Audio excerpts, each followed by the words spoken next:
नमस्कार साथियों। महंगाई से मुंह मत मोड़ो और कम नहीं कर सकते तो कुर्सी छोड़ो। आज आम जनता से हम आजाद भारत की सबसे संवेदनहीन और सितमगर सरकार के सरोकार पर बात करने आए हैं। कहते हैं कि जब सत्ता में लूट के किरदार बैठ जाएं तो जनता की आमदनी कम और दिन महंगे हो जाते हैं। आज देश में मोदी सरकार सिर्फ सत्ता की भूख मिटा रही है और 140 करोड़ देशवासियों की आमदनी लूटती जा रही है। वादा था मिनिमम गवर्नमेंट मैक्सिमम गवर्नेंस का, पर हुआ उसके विपरीत, मैक्सिमम गवर्नमेंट जीरो गवर्नेंस। आज देश में भराने का तेल यानी पेट्रोल 100 रुपया पार, खाने का तेल 200 रुपया पार और खाना पकाने का तेल यानी रसोई गैस 850 रुपया पार। ऐसी रही बेशरम और महंगी मोदी सरकार। केंद्रीय भाजपा सरकार ने प्रजातंत्र की परिभाषा ही बदल दी है। जनता को महंगाई की आग में झोंककर अंतिम पंक्ति में खड़े व्यक्ति की आमदनी को मोदी सरकार नोच रही है और बस अपने धन्ना सेठ दोस्तों की सोच रही है। अब तो डायन महंगाई भी भाजपाइयों को अप्सरा सी नजर आने लगी है। पेट्रोल डीजल की लूट के कुछ तथ्य देखें। पहला, आज दिल्ली सहित देश के लगभग 200 शहरों में पेट्रोल 100 को पार हो गया और डीजल 90 रुपया प्रति लीटर को छू गया।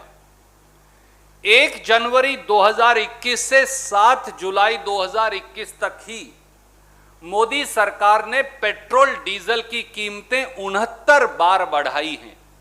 दूसरा, अप्रैल 2014 से जून 2021 तक पेट्रोल डीजल की एक्साइज ड्यूटी बढ़ाकर पेट्रोल डीजल की लूट से मोदी सरकार ने, चौंकिए मत, 25 लाख करोड़ रुपया अपनी जेब में, अपने खजाने में डाल लिया है। तीसरा, मोदी सरकार ने 7 सालों में पेट्रोल पर एक्साइज ड्यूटी 258% और डीजल पर एक्साइज ड्यूटी 820% बढ़ा दी है। मई 2014 में जब मोदी जी ने सत्ता संभाली तो पेट्रोल पर एक्साइज ड्यूटी थी 9 रुपया 20 पैसे प्रति लीटर, जो आज बढ़कर हो गई है 23 रुपया 78 पैसे प्रति लीटर। मई 2014 में डीजल पर एक्साइज ड्यूटी थी 3 रुपया 46 पैसे प्रति लीटर, जो अब बढ़कर हो गई है 28 रुपया 37 पैसे प्रति लीटर। साल 2014-15 में जब मोदी जी ने सत्ता संभाली तो एक्साइज ड्यूटी की कलेक्शन सालाना थी 99,068 करोड़ और जो साल अब खत्म हुआ है 2020-21, उसमें पेट्रोल डीजल की एक्साइज ड्यूटी से लूट की कलेक्शन है 4,51,000 करोड़ रुपया।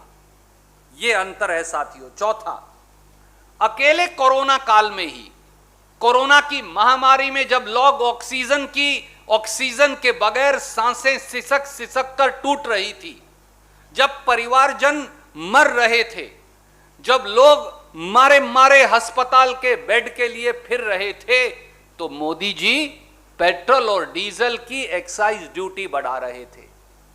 अकेले कोरोना काल में मोदी जी ने 13 रुपया प्रति लीटर पेट्रोल पर और 16 रुपया प्रति लीटर डीजल पर एक्साइज ड्यूटी बढ़ा दी। पिछले 2 महीने की अगर मैं बात करूं तो पिछले 2 महीने में पेट्रोल की कीमत 9 रुपया 81 पैसे प्रति लीटर बढ़ा दी और डीजल की कीमत 8 रुपया 80 पैसे प्रति लीटर बढ़ा दी।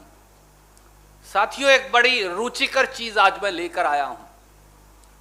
कांग्रेस यूपीए सरकार के मुकाबले मोदी सरकार के 7 साल में अंतर्राष्ट्रीय कच्चे तेल के दाम साल दर साल घटते गए और पेट्रोल और डीजल के दाम बढ़ते गए।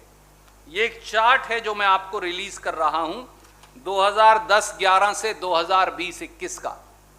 इस चार्ट से ये साफ है कि यूपीए के कार्यकाल में जब सरकार हमारी गई तो आखिरी रेट थे 105, औसत थी $105.52 प्रति बैरल, और 2020-21 में यह पिछले 30 साल में सबसे कम होकर रह गया $42 प्रति बैरल। आज 74-75 है, पर औसत साल की मैंने लगाई है तो वो $42 प्रति बैरल है। तो कच्चे तेल के दाम घटते गए और मोदी जी के पेट्रोल और डीजल के दाम बढ़ते गए। मोदी सरकार के चाल चेहरे और चरित्र को एक ही वाक्य में परिभाषित किया जा सकता है, बेरोजगारी और महंगाई से बैर नहीं, प्रगति और तरक्की की खैर नहीं।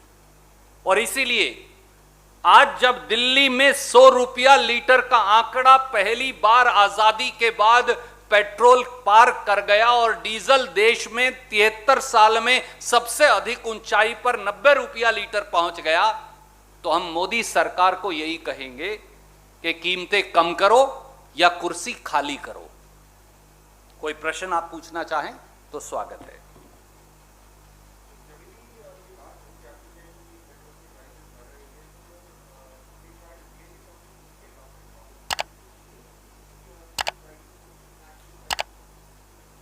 इसीलिए आदरणीय मित्र, हमने अंतर्राष्ट्रीय बाजार के कच्चे तेल की औसत आपको कही और मैं साल दर साल की औसत पढ़कर बताऊंगा। 2010-11 में कच्चा तेल कांग्रेस कार्यकाल में था $85 प्रति बैरल, 2011-12 में हो गया $111 प्रति बैरल, 12-13 में $107 प्रति बैरल, 13-14 में $105 प्रति बैरल, 14-15 में जैसे ही मोदी जी आए, याद करिए वो कहा करते थे मेरा भाग्य बड़ा अच्छा है, $84 प्रति बैरल हो रह गया। उसके बाद 15-16 में $46 प्रति बैरल, 16-17 में $47 प्रति बैरल, 17-18 में $56 प्रति बैरल, 18-19 में $69 प्रति बैरल, 19-20 में $60 प्रति बैरल और 20-21 में $44 प्रति बैरल, जो सबसे कम है पिछले 20 से 25 साल में। तो कच्चा तेल कम होता गया और कीमतें बढ़ती गई। इसीलिए भारतीय राष्ट्रीय कांग्रेस ने आह्वान दिया था श्रीमती सोनिया गांधी जी के नेतृत्व में, और 7 जुलाई यानी आज से 17 जुलाई तक वो साइकिल मार्च हो, वो धरने प्रदर्शन हो, अलग अलग किस्म के आंदोलन, हमारे अग्रिम संगठन और प्रदेश कांग्रेस की इकाई हर ब्लॉक हर जिले में इस तेल की मार और महंगाई की मार के खिलाफ कर रहे हैं। हमारा नारा केवल यह है मोदी जी से, कीमतें कम करो या कुर्सी खाली करो। Let me just finish this. Any other question that any friend has?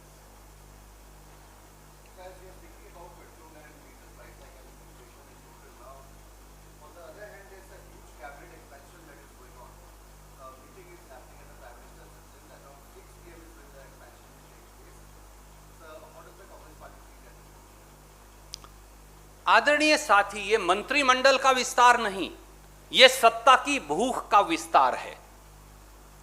अगर मंत्रिमंडल का विस्तार हो तो वो परफॉर्मेंस के आधार पर हो, गवर्नेंस के आधार पर हो। और अगर परफॉर्मेंस और गवर्नेंस 2 क्राइटेरिया होते तो सबसे पहले तो स्वास्थ्य मंत्री को हटा दिया जाना चाहिए, डॉक्टर हर्षवर्धन जी को, जो हमारी मांग रही है। उसके बाद उससे भी पहले श्री धर्मेंद्र प्रधान को हटाना चाहिए, जिन्होंने पेट्रोल और डीजल की लूट से 25 लाख करोड़ रुपया के बोझ के तले देश की जनता को डाल दिया। जो हमारे खाद्य मंत्री हैं उनको हटाया जाना चाहिए, जिन्होंने देश को इस मोड़ पर लाकर खड़ा कर दिया कि गरीब के लिए खाद्यान्न नहीं पर शराब की डिस्टिलरीज को आप 1 लाख टन के करीब चावल दे रहे हैं जो गरीब के लिए आरक्षित है। और उन सब से पहले वित्त मंत्री को हटाया जाना चाहिए, क्योंकि वो वित्त मंत्री जिन्होंने देश की अर्थव्यवस्था को, जिसे सरदार मनमोहन सिंह जी की कांग्रेस की सरकार 8.5% की जीडीपी बढ़ोतरी दर पर छोड़कर गई थी, उसे घटाकर -8.5% पर ला दिया। अगर परफॉर्मेंस और गवर्नेंस आधार है तो रक्षा मंत्री राजनाथ सिंह जी को हटाया जाना चाहिए, जिनके कार्यकाल के अंदर चीन ने भारत की सरजमी पर कब्जा कर रखा है, पर कुछ हो नहीं रहा। अगर परफॉर्मेंस और गवर्नेंस आधार है तो फिर होम मिनिस्टर अमित शाह जी को हटाया जाना चाहिए, जिनकी सरपरस्ती में और जिनकी नाक के नीचे आम तौर से नक्सलवाद हो या उग्रवाद वो चारों तरफ फैला हुआ है। और पाकिस्तान जो है उसके बुलंदगी इतनी बढ़ गया, उसका साहस, कि वो हर रोज उग्रवादियों को देश में धकेलते हैं और गृह मंत्री कुछ कर नहीं सकते, उल्टा हर रोज कहीं ना कहीं मॉब लिंचिंग हो रही है।